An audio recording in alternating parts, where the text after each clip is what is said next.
Donc, pour ce webinaire numéro 4, nous allons voir comment contribuer et valider vos indicateurs à travers la plateforme des DVI pour votre BDESE.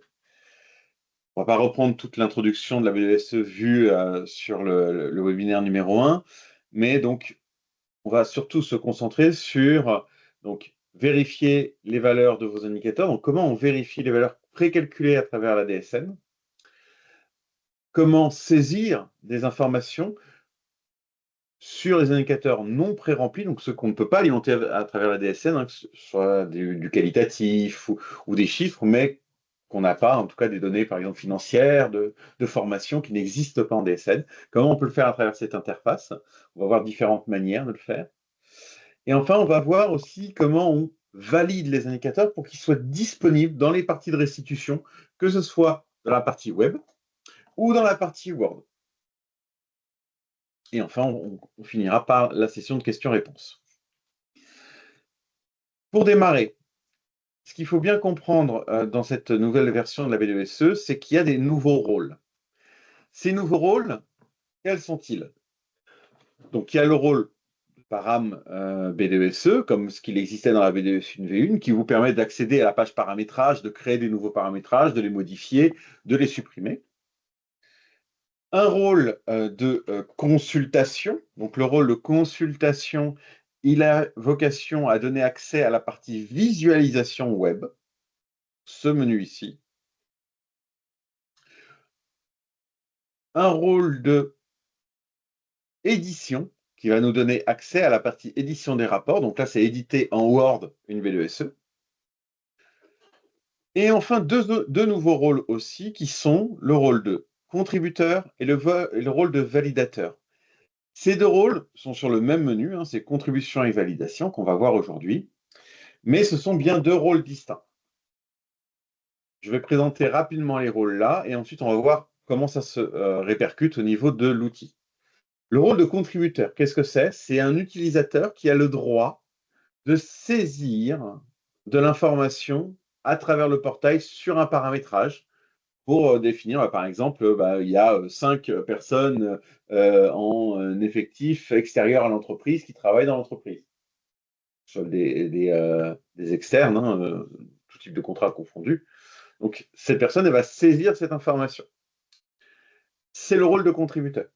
Elle va également pouvoir, et on va le voir, modifier, on va dire, la donnée précalculée par la DSN pour y mettre une nouvelle valeur, parce que pour X ou Y raison, il y a un problème dans la DSN au niveau des absences et que tout n'est pas comptabilisé dedans.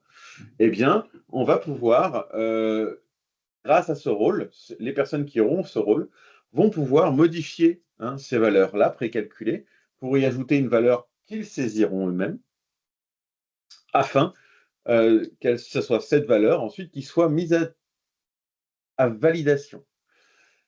Le process de validation, puis, il nécessite un rôle qui s'appelle le rôle de valideur. Ce rôle de valideur, qu'est-ce qu'il implique? C'est que la personne qui a ce rôle-là, et uniquement par exemple ce rôle-là, si elle n'a pas les autres rôles, elle va avoir accès qu'à contribution validation, et elle va pouvoir valider les indicateurs, on va le voir ensuite dans la présentation, pour dire, tiens, c'est bien 5 personnes qui travaillent, qui proviennent de l'extérieur et qui travaillent dans l'entreprise. Je valide pour 2023. Et elles peuvent aussi invalider un indicateur et dire, non, c'est pas bon, donc contacter le contributeur qui a saisi une valeur, par exemple, et lui dire, là, il y a un problème, ta valeur est incorrecte. Alors, pourquoi on a mis en place ces rôles? Parce qu'on s'est dit que, en effet, vous deviez avoir la main, bien sûr, sur les données qui sont les vôtres, au niveau de la BDESE, ne plus les saisir à la main dans le Word, parce qu'à chaque fois, il faut le refaire tous les ans, c'est quand même une perte de temps, on est bien d'accord. Et donc, de pouvoir mettre les valeurs directement dans la plateforme, de les enregistrer pour que les années suivantes, on ait récupéré directement les informations du passé, c'est le but de ça. Mais, comme on saisit de l'information, on sort en fait du déclaratif officiel qui est la DSN. Donc à partir de ce moment-là, on s'est dit, bon, oui, il faut qu'ils puissent saisir, mais il faut qu'il y ait un contrôle de cette saisie et une validation des indicateurs qui seront ensuite visibles par les IRP et les autres utilisateurs dans la partie visualisation web, si vous laissez l'accès aux IRP à cette partie-là, ou lors de l'édition des rapports, dans le Word, on va avoir ces informations. Donc, on a voulu un rôle de validateur qui peut être la même personne qui prend tout le process du paramétrage jusqu'à l'édition, en passant par la contribution et validation, ou vous pouvez dispatcher en fait les rôles dans vos équipes afin qu'il y ait toujours un regard un petit peu externe, enfin en tout cas un regard un petit peu neuf sur la partie validation afin avant de mettre à disposition une donnée, elle puisse être validée. Voilà le pourquoi du comment du process. Alors, comment ça se répercute? Donc là, dans contribution et validation, on va choisir le paramétrage qu'on veut travailler. Donc là, par exemple, formation conso. Dans ce paramétrage, donc on va charger les années. Vous voyez que par exemple 2021 et 2022 sont déjà en verte, elles sont validées, c'est des années qu'on a déjà validées dans le passé. Par contre, on a 2023 et 2024. 2024, on n'a pas toutes les DSN encore, donc on ne peut pas le faire, mais 2023, on va pouvoir travailler sur cette année. Donc, il suffit de cliquer dessus. Dans le webinaire numéro 2, on avait vu comment tout valider d'un coup, c'est ce gros bouton vert, sans prendre le temps de contribuer, de saisir de la donnée et de valider un à un les indicateurs. Là, on va éviter ce gros bouton et on va aller dans le menu du bas. Sachez que ici, vous voyez tout de suite, en fait, par exemple, ici, on est sur un rapport consolidé sur l'ensemble des données de ce client-là. Donc, on est sur un périmètre global et je vous indique en effet que le périmètre global, il y a des indicateurs comme c'est orange qui sont encore en cours ou en attente de validation. Ce serait jaune. Si on avait plusieurs établissements ici, si on faisait un rapport multiple, on aurait ici, par exemple, l'établissement 1, 2, 3, 4, et chacun aurait sa couleur en fonction de est-ce qu'on a validé les informations pour l'établissement 1, 2 ou 3, etc. Et bien sûr, pour tout valider une année, il faut que valide tous les établissements de l'édition multiple pour que quand vous éditiez, en fait, que ce soit en version web ou en version Word, les différents rapports sur vos US ou vos sirènes, eh bien, tous soient bien avec les valeurs validées. Sinon, ça va pas, ça n'a aucun intérêt. Alors, on va aller dans la liste des indicateurs. Donc ici, on va retrouver un bouton de recherche qui nous permet, comme on a vu dans les autres webinaires, de faire de la recherche sur voilà, mes indicateurs effectifs, départ, voilà. Ça marche, vous voyez la liste en fait, des indicateurs est filtrée en fonction de ce que je saisis ici. Donc ça, c'est une recherche qui peut être intéressante. Vous retrouvez aussi des filtres pour dire, bah, tiens, je veux voir tous les indicateurs pré-remplis par la DSN ou tous les indicateurs à remplir parce qu'on n'a pas de données DSN. Ça, c'est facile, on filtre, voilà, pouf, on a nos indicateurs à remplir. Et vous pouvez également filtrer par les indicateurs, on va dire, les statuts des indicateurs. Donc là, par exemple, ici, validé, j'en ai 2. On les voit bien, ils sont là, paf, OK. Et ceux qui sont en attente de validation, il n'y en a aucun. Et ceux qui sont en cours, voici la liste, il y en a 205. Alors, bien sûr, le but n'est pas, en tout cas, vous n'êtes pas obligé d'aller valider les 205 indicateurs. Si vous vous dites que tout ce qui est en pré-rempli, par exemple, c'est bon, sauf un ou deux que vous avez en connaissance de cause, etc., eh bien, il suffit de chercher avec la barre de recherche les 2 indicateurs qui sont en cause et vous passez dessus. Et vous pouvez ensuite valider tous les indicateurs de l'établissement avec le petit bouton vert ici ou directement avec le gros bouton ici qu'on a vu déjà en webinaire numéro 2. Si on veut aller dans un indicateur, vous voyez ici l'effectif total au 31/12, il est précalculé, c'est un indicateur pré-rempli, il est en cours. Je vais pouvoir aller voir un aperçu des données sur 2023. Donc là, vous voyez, j'ai les 4 dirigeants, j'en ai 7, cadres, j'en ai 142, technicien géométrique 328, etc. Ça, ce sont donc votre tableau en tant que contributeur et validateur. Le validateur, c'est celui qui va pouvoir ensuite ici appuyer sur le bouton vert. Le contributeur, lui, s'il n'a pas les droits de validation, il va pouvoir demander une validation. Donc il dit ça c'est bon, je peux cliquer sur à valider. Et là, le validateur peut passer derrière pour valider. Vous voyez, il a changé, il est en attente de validation. Et donc le validateur va avoir une notification dans son portail. Les notifications sont ici, vous voyez. Et donc, on va avoir les indicateurs en attente de validation. Bon, il y en a 40 sur l'ensemble du périmètre. Et donc, il va pouvoir aller ensuite voir ces indicateurs. Si on revient à nos indicateurs ici, on va pouvoir, en tant que contributeur, on va dire, c'est pas 7 4 dirigeants, je sais que j'en ai pas 7, mais en fait, c'est bien ce qui est calculé par la DSN, et la dernière DSN déposée, c'était celle qui date de juillet 2024. Alors, vous allez me dire, mais pourquoi 2023 est un peu... Parce qu'en fait, On peut avoir des régules sur l'année qui se font sur l'année d'après par rapport à l'année dernière. Donc, on peut toujours avoir des modifications des valeurs et c'est l'avis de la paye, tout simplement.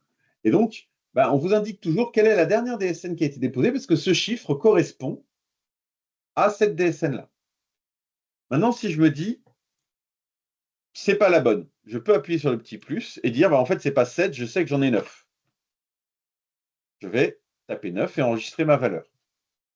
En faisant ça, vous voyez ici que j'ai une valeur 9 qui vient d'apparaître et je sais qui l'a créée, donc c'est moi, un des deux billets démonstration, et je sais à quelle date exactement elle a été créée.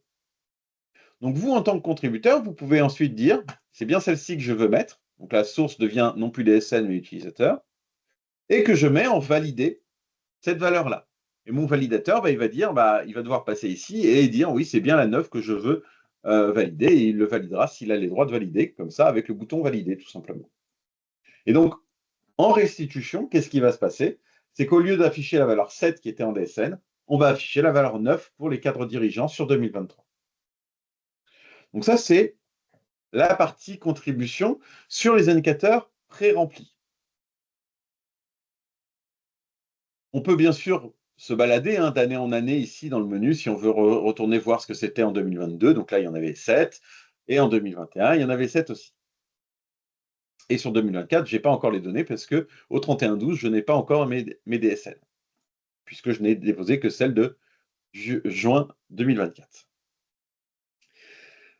Bien sûr, on peut valider tout d'un coup si on le souhaite. Si on a les droits, on peut valider tout d'un coup ici. Pas besoin de faire une coche à chaque fois avec valider. On peut faire comme ça, pouf, et valider tout l'indicateur sur 2023. Et vous voyez que son statut a changé.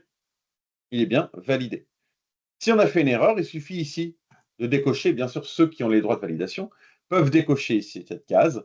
Et ensuite, on revient. Ensuite, si on veut rechanger, mettre une autre valeur, reprendre finalement la valeur de DSN si on le souhaite, pourquoi pas. Donc ça, c'est l'aspect contribution sur la partie des indicateurs pré-remplis.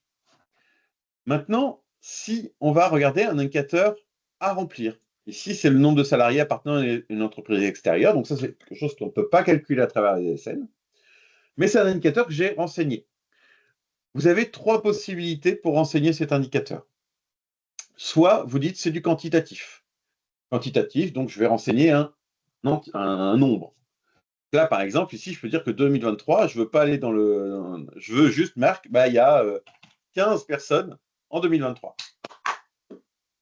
Voilà, je saisis, c'est moi qui l'ai saisi, on voit bien la date sur laquelle j'ai saisi, il y en a 15. OK. Donc ça, c'est bon, et je demande une validation. Ou je me dis, tiens, je veux aller un peu plus loin, parce qu'au CSE, il nous demande peut-être ça par genre. Et vous voyez ici, dans le choix des axes, je vais pouvoir dire, tiens, je veux choisir le choix genre. J'appuie sur mon petit bouton vert, et en fait, on va aller récupérer le référentiel DSN, et on va vous créer en fait le tableau qui correspond, ça vous évite de saisir à la main femme, homme, etc. Et vous pouvez ici définir, en fait, il y a donc 5 femmes, par exemple, et 6 hommes. Voilà. En faisant ça, je viens de saisir ces informations pour le nombre de salariés appartenant à une entreprise extérieure, et c'est ce qui sera affiché en termes de restitution. On peut ajouter d'autres axes, si on voulait avoir aussi par nature de contrat ou des choses comme ça, on pourrait. Le tableau va se créer. On va se limiter à 3 axes, parce qu'après, ça fait des tableaux énormes, surtout si vous allez sur les emplois ou sur les tranches, ça devient très, très lourd. Vous avez ici la possibilité de choisir aussi l'unité, donc là, aucune pour les effectifs, forcément. Mais si on était sur du monétaire, vous pourriez ici cliquer sur monétaire pour que, quand vous rentriez une rémunération ou autre, un chiffre d'affaires ou des bénéfices ou des choses comme ça, il soit bien affiché ensuite en restitution avec des euros ou en pourcentage. Et vous pouvez aussi changer la précision en entier avec un chiffre après la virgule ou 2 chiffres après la virgule. Ça, c'est vous qui voyez. Donc ça, c'est je veux saisir un quantitatif. Je vais prendre un autre indicateur à remplir. Hop, voilà. Nombre moyen mensuel de salariés temporaires. Pareil, je vais ici, et là, je vais plutôt choisir un qualitatif. Parce que je me dis, là, c'est pas utile d'aller là-dessus. Donc, je vais dire ici, alors bien sûr, là, vous allez saisir du texte et nous n'avons pas, en 2023, pris de salariés temporaires. Voilà, tout simplement. Suite au plan d'action ou à la décision du CSE. Enfin, voilà. Et là, vous enregistrez. Donc là, en fait, vous allez afficher dans la restitution, bien sûr, vous remettez à valider et le validateur devra valider cette information-là. Mais en faisant ça, vous allez pouvoir afficher, en fait, dans votre restitution, le texte que vous avez mis pour cet indicateur-là. Ça, c'était pour celui-ci. Alors, je vais les mettre validés comme ça. Je sais que ceux-là, hop, ils sont bons. Pareil pour celui-ci. Hop, validé. Voilà. Et maintenant, je vais prendre, par exemple, les durées moyennes de contrat de travail temporaire. Donc, bien sûr, si je veux être logique, comme j'ai dit qu'il n'y en avait pas, on devrait mettre 0. On est bien d'accord. Ou un qualitatif en indiquant qu'on n'en a pas besoin. Mais là, je veux vous montrer, en fait, une autre façon d'alimenter, c'est le tableau. Alors, c'est quoi ce tableau? Ce tableau, il vous permet de copier-coller depuis Excel vos données dans le tableau ici. Donc, sans devoir saisir colonnes et lignes à chaque fois. Vous devez partir d'un Excel. Là, par exemple, vous voyez, j'ai un Excel avec le nombre de contrats, le genre et les effectifs sur 2023. Donc, je vais pouvoir copier ce tableau. Alors, seule contrainte, c'est que vous devez définir le nombre de colonnes et les noms de vos colonnes. Donc là, par exemple, sur mon Excel, vous voyez ici, hop, j'étais un peu trop bas. La première colonne s'appelle nature de contrat, donc je vais aller récupérer ça et je vais copier, hop, nature de contrat. Pareil ici, genre, plouf, hop, je vais pouvoir le mettre ici. Et pareil pour les effectifs. Ici, je vais pouvoir copier-coller ma colonne effectif. Donc ça, c'est, on va dire, l'entête de colonne. Après, le reste, vous avez juste à faire copier-coller, tac, vous mettez là, coller. Vous voyez, votre tableau a été collé avec les CDI, CDD, hommes-femmes et les effectifs. Vous enregistrez. Et en fait, ce sera ce tableau-là qui va être affiché en termes de restitution au niveau de votre restitution web et de votre restitution Word. Donc là, pareil, je vais valider pour qu'on puisse le voir. Voilà. Alors, il y a quelques règles ici. Le titre de colonne ne peut contenir pas maximum de 50 caractères, cellule de tableau limitée à 100 caractères. Il y a certains caractères qui sont interdits pour des raisons de sécurité. Et enfin, on ne prend pas en compte on ne prend en compte que les copier-coller d'Excel, pas de Google Sheet. Voilà. Donc, en faisant ça, je vous ai montré en fait les 3 façons de contribuer au niveau indicateur. Il en manque une, c'est le commentaire. Vous avez vu, je pense que vous avez pu remarquer qu'il y avait un bouton commentaire qui était là. Donc je peux cliquer et là, vous voyez une phase commentaire qui appuie. Et là, je vais pouvoir mettre suite au plan d'action, tac, tac, tac. Nous avons limité l'utilisation de salariés appartenant à une entreprise extérieure. En faisant ça, voilà, ce commentaire-là, il va pouvoir être affiché, en effet, au niveau de la restitution également. Donc, on va, pour faire simple, sélectionner l'ensemble, en fait, et valider l'ensemble des années, hop, maintenant, pour aller plus vite, avec tous les éléments, bien sûr, qu'on a fait déjà. Et on va pouvoir aller dans la visualisation et regarder le résultat de notre partie. Là, je vais mettre sur 2023, je valide. Et donc, je vais pouvoir voir ici donc, les différents indicateurs que j'ai saisis avec les informations en fait, visuelles telles qu'on on a décidé de l'afficher. Donc là, par exemple, l'effectif au 31-12, donc là, hop, on a le 9 que j'avais mis, il est là au lieu du 7, vous voyez ici. Les nombres de salariés, hop, je crois que c'est juste après, voilà. Dès l'entreprise extérieure, on va avoir ici donc le fameux tableau que j'ai saisi, mais que pour le genre femme en 2023. Je n'avais pas saisi pour 2021-2022, donc on le voit là. Et comme les autres, on va pouvoir le voir en visuel. Et je vois ici mon commentaire que nous avons mis en place. Et il affiche bien le commentaire aussi en visuel. Le nombre de salariés temporaires, bah là, on va avoir un petit texte. Année 2023, nous n'avons pas en 2023 pris de salariés temporaires, tout simplement. Et sur la durée moyenne de contrat, on va retrouver le fameux tableau. Alors ici, 2023, mais je n'avais pas rempli pour 2021-2022, le tableau que j'ai copié-collé, tout simplement. Donc ça, c'est en visualisation web. Et on va avoir la même chose côté Word, tout simplement.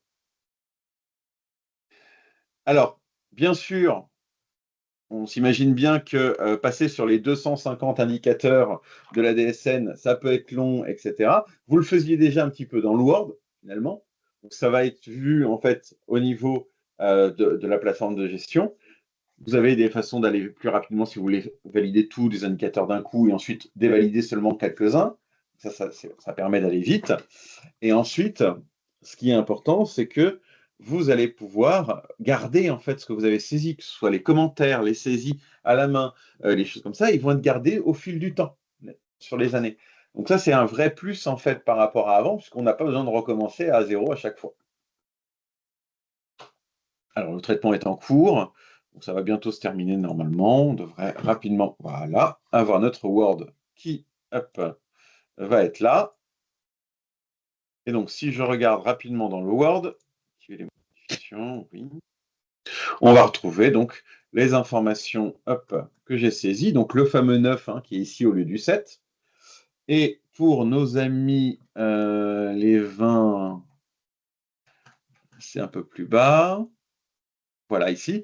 Donc là, vous allez retrouver hop, mon fameux tableau homme-femme que j'ai saisi moi sur 2023, parce que je n'avais pas 2022, et le fameux commentaire avec sur la ligne 2023 suite au plan d'action.